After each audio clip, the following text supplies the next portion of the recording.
Interestingly, Trump made a suggestion for shortening the last part of 2000 Mules. We had a section at the end of the movie that discussed how to fix the problem. It got into the weeds in terms of fixing election fraud. But what we noticed, and Trump noticed watching the film for the first time, is that it seemed to lose its kind of forward momentum.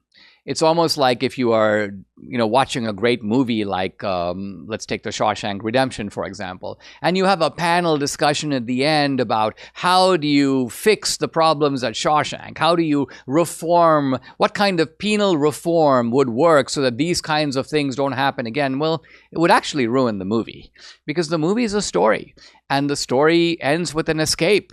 And that's the job of a movie, is to tell that story. Let other people come together, people who are into penal reform and have the bureaucratic organization to pull. Let them do that. And that's really what Trump was saying to us. It's not that our recommendations were bad. He was kind of saying they don't belong in a movie.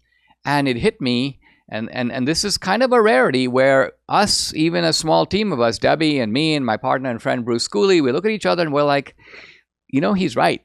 The movie does seem to lose momentum toward the end, and for this exact reason.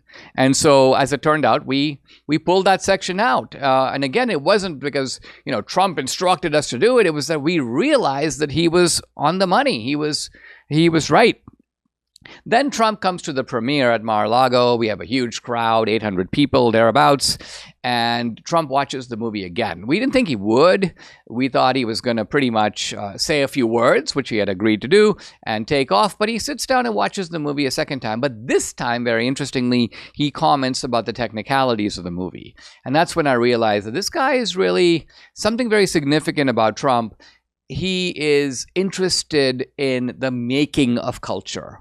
He is interested in the practicality of how you do things. And I realize this is actually quite unusual for people who are in the intellectual class, or even people who are in the policy class. They're interested in ideas, and they're interested in proposals, and then they do a bureaucratic handoff. Here you go, Department of Health and Human Services, you carry it out. Here you go. But Trump is not a here you go. Trump is I will figure out how to get this done. And he's been that way. Well, think about his profession. He's a builder for most of his life, and building is all about putting a building where previously there was only a piece of ground. You're actually getting it done.